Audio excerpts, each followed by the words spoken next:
some 23% of the British electorate support. And I certainly won't take any lectures on democracy from the CBI, whose leaders have just awarded themselves a 49% pay increase. Who voted no? Boo!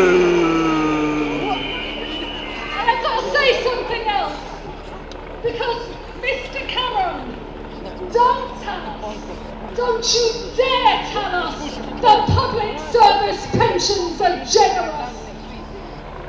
Not when the average public service pension is less than £6,000 a year. Don't tell us that's generous. And don't tell us that when Michael Gove claimed more in expenses for doing up his second home.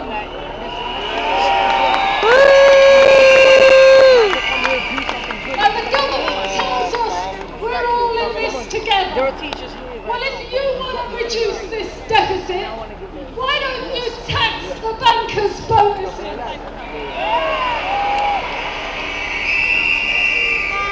Why don't you crack down on all those corporate tax dodgers?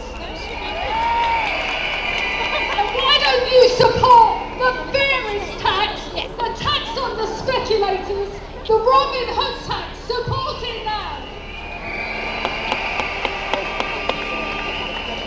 Now we know they're trying to divide us, young against old, public against private sector, but I tell you, we're not having it. I'm saying now, Mr. Cameron, Mr. Maud, Mr. Danny Alexander, public service workers, teachers, refuse collectors, council workers, nursery workers, civil servants, we deserve some respect. And we're gonna...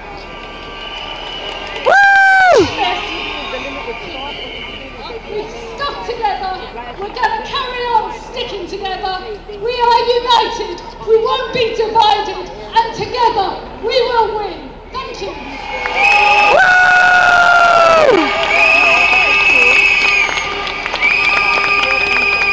I'm Francis.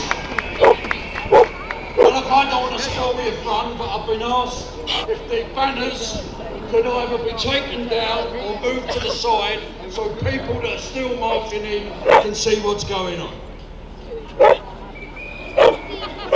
Now, we're going on to our next set of speakers. They're from workers in the education sector. Reverend John Lark. Still here. I'm just going to try and find some friends. General Secretary of the National Union of Teachers. Okay, yeah, I'm going to wear my... Right, well, we're here again, taking action. ATL members thought taking action on the 30th of June would be good enough. It wasn't. We know it's forced the government to improve its offer, but it's not good enough, and you all know that. Old school and college staff will have to pay more, and the three-quarter workers that are not near employment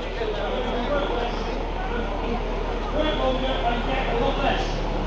You all know it's not a fair offer.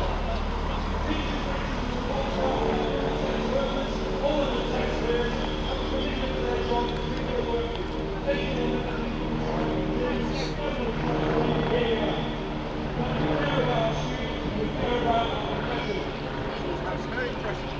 I was on the city staff this week, and then worried about the teacher payments and whether we can afford to pay them. And so that's why we're here today. ATL is not a militant union, but it never will be. And we're here because we're reasonable people, and we're asking the government to be reasonable with us and give us reasonable pensions. We don't believe that negotiations can be based on the government's assertions that it's true because we say so. We need evidence. We are living longer, but does that mean that older people have to live without dignity? A fair pension for all is what we need, but we need this government to be fair with people who show dedication and commitment to people in this country.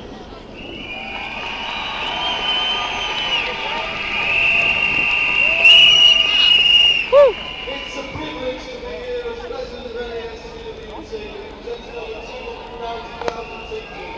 It's not a privilege to have a coalition government running our country without a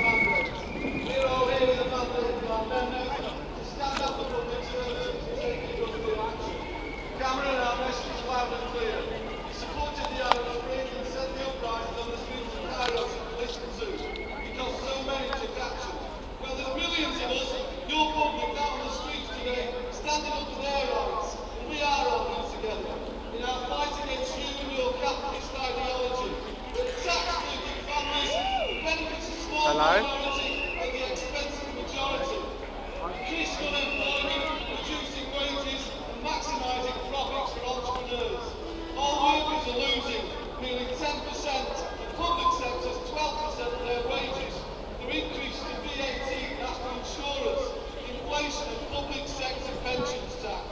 Osborne plans to cut the top rate of taxes for high earners and cut corporation tax, creating an even wider gap between the lowest and highest paid since Victorian times. I'm at the rally. Are you here? Pensions for all workers, both public and private.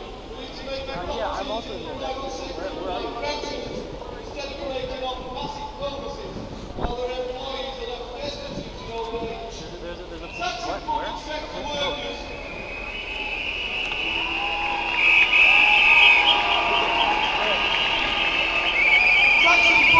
I can't see it.